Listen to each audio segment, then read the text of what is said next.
ஜல்லிக்கட்டு மீதான தடையை நீக்கக்கோரி நேற்று காலையிலிருந்து தொடர்ந்து இந்த அறவழி போராட்டத்தில் கல்லூரி மாணவர்களும் அவர்களது பெற்றோர்களும் பேராசிரியர்கள் மற்றும் பள்ளி ஆசிரியர்கள் தற்பொழுது இந்த போராட்டத்தில் ஈடுபட்டு வருகின்றனர். அந்த காட்சிகளை நாம் இப்போது பார்க்கலாம்.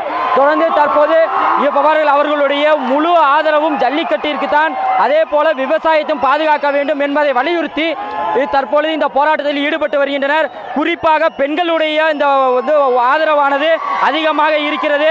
இரவு பகல் பாராமல் தொடர்ந்து அவர்கள் ஆதரவு அளித்து வருகின்றனர்.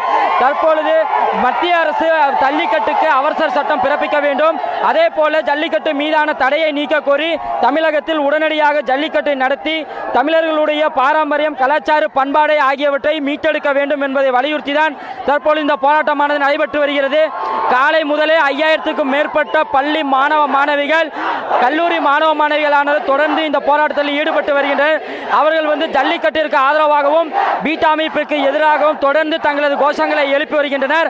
மாணவர்கள் எந்த ஒரு அரசியல் கட்சியை சாராமல் தொடர்ந்து தங்களுடைய முழு இளைஞர்களுடைய முழு பங்களிப்போடு தற்பொழுது இந்த ஆர்ப்பாட்டமானது அறவழி போராட்டமாக நடைபெற்று வருகிறது.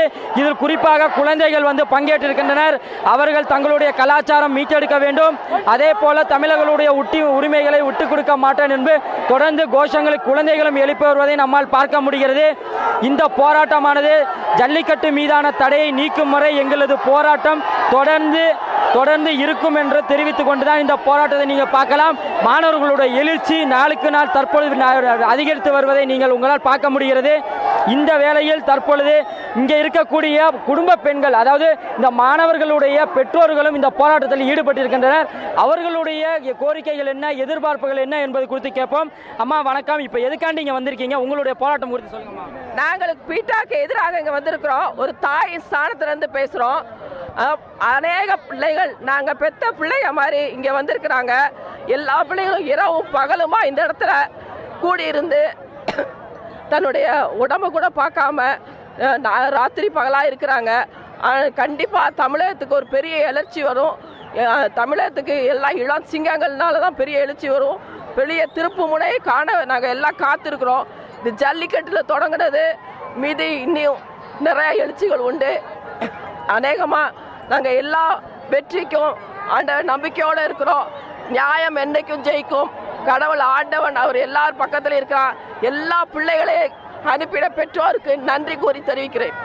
அதாவது தேவேந்திரன், அதே போல இப்போ கல்லூரி மாணவிகளும் இந்த போராட்டத்தில் நேற்று முழுந்து தொடர்ந்து 2வது நாளாக இங்கே வீட்டுக்கு செல்லாமல் இந்த போராட்டத்தில் ஈடுபட்டு வருகின்றனர். இது குறித்து ஒரு கல்லூரி மாணவனை கேட்கலாம்.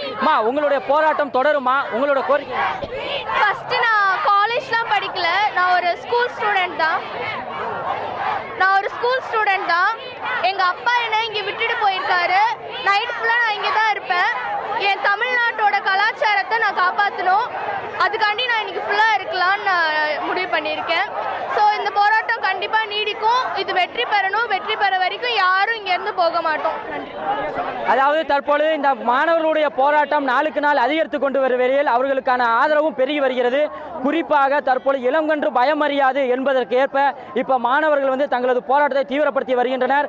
இதற்கு ஆட்டோ ஓட்டுநர்கள், வணிகர்கள் மற்றும் பல சங்கங்கள் ஆதரவளித்து நாளையும் போராட்டத்தில் ஈடுபட உள்ளனர்.